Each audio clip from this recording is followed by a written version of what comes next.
नमस्कार दोस्तों, only maths में आपका स्वागत है। आज मैं आपके लिए कक्षा 10 की इम्पोर्टेंट यानी कक्षा बोर्ड अपनी क्लास 10 में बोर्ड में एग्ज़ाम में ये क्वेश्चन आपका 6 नंबर का आएगा।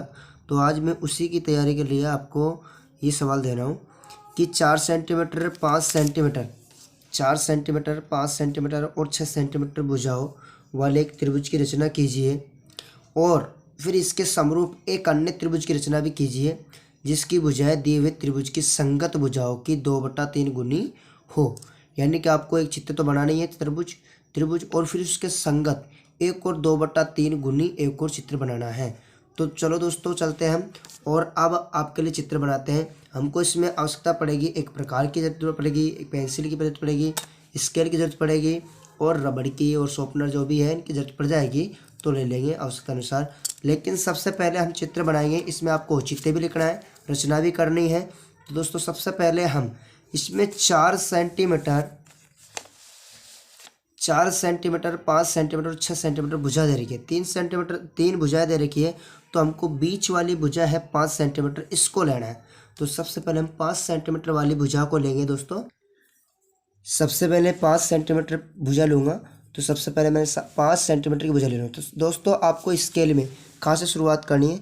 यहाँ से शुरुआत करनी है। आपको यहाँ से नहीं लेना है दोस्तों, आपको लेना है जो फर्स्ट वाली जो लाइन जहाँ से स्टार्ट होती है ना, वहाँ से लेना है। तो मैं इसमें ले लेता हूँ 5 सेंटीमीटर वाली। तो 5 सेंटीमीटर रेंज का आप बीचों बीच खींचोगे दोस्तों, तो यहाँ पे मैं खींच देता हूँ यहाँ से 5 सेंटीमीटर का रेखाखंड मैंने ये खींच दिया दोस्तों। 5 सेंटीमीटर का खींच दिया और इसको अब मैं नाम दे देता हूँ दोस्तों। यहाँ पर नाम देता हूँ इसको ए और बी। ए और बी नहीं, आपको देना है बी सी, क्योंकि बीच में लिया है ना हमने, तो इसको नाम दे देंगे। ये तो हो गया बी और ये हो गया सी।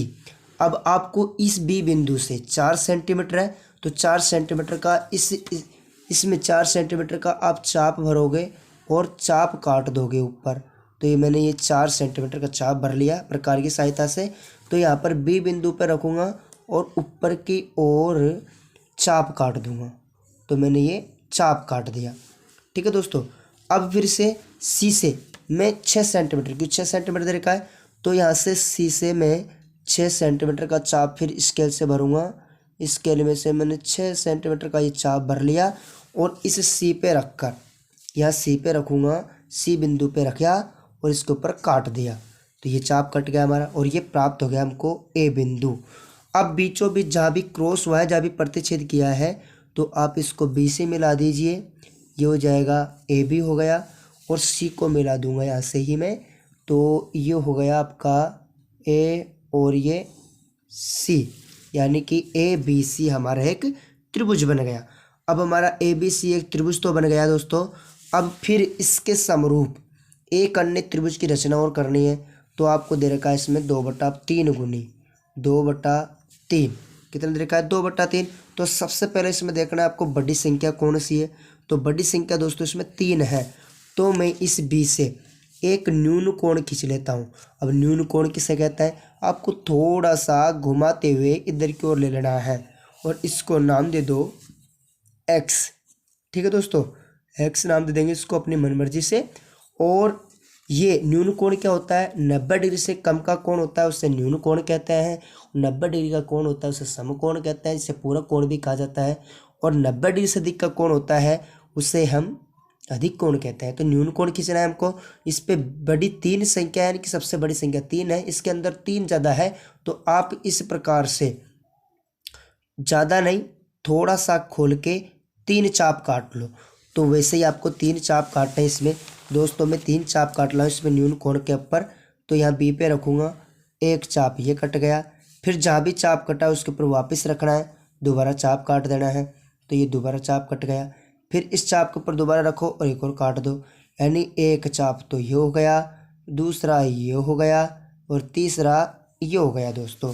अब इनको दोस्तों मैं नाम दे देता हूँ यहाँ पर B1, क्योंकि B है, इसको नाम देता हूँ B2 और इसको नाम देता हूँ B3, ठीक है दोस्तों। अब इस सी बिंदु को कैसे मिलाना है? सी बिंदु से मिलाओगे आप, हर में कितना है? हर में 3 है, तो सी को 3 से मिलाओगे। अगर हर में 2 होता तो 2 से मिलाते। तो हम यहाँ सी बिंदु को B3 से मिला देंगे। ये मिल गया दोस्तों। इस प्रकार चित्र बन गया। अब आगे हमको क्या करना है? आगे दोस्तों समरूप त्रिभुज बनाने के लिए आपको क्या करना पड़ेगा, इसमें आपको एक बार जितना चाप खोलना उतना खोल लीजिए फिक्स, उसको हिलाना नहीं है। यानी इस पे रख दिया और एक चाप मैंने ये काट दिया दोस्तों, पूरा काट दो यहाँ तक, इस रेखा तक यानी इस भुजा तक काट दो। फिर जहाँ भी ये चाप कटा उसके ऊपर वापस रखो और इस चाप को काट दो। काट दे दोस्तों। अब क्या करना दोस्तों, ये दो चाप काट दिए, इस चाप को भर लो, जो पहले का जो फर्स्ट में जो चाप काटा है इसको पूरे चाप को भर लो जितना भी आ रहा है उसको। तो मैंने ये भर लिया दोस्तों, भर लिया दोस्तों, पूरा भर गया। ये देखो दोस्तों पूरा आ रहा है, भर लिया। अब इसको हिलाना नहीं है और इसके ऊपर रख के और इसके ऊपर चाप काट दो। ये मैंने चाप काट दिया, ठीक है दोस्तों। अब चाप काट दिया तो यहाँ से इसको मिलाते हुए और इसको मिलाते हुए इसकी समांतर एक रेखा खींच दो। बिल्कुल सीधी रेखा होनी चाहिए, ऐसा लगना चाहिए कि इसके जैसा है, समांतर एकदम। अगर आपकी एक्यूरेसी सही रही तो एकदम सही बनेगा। बिल्कुल देखो सही बन गया।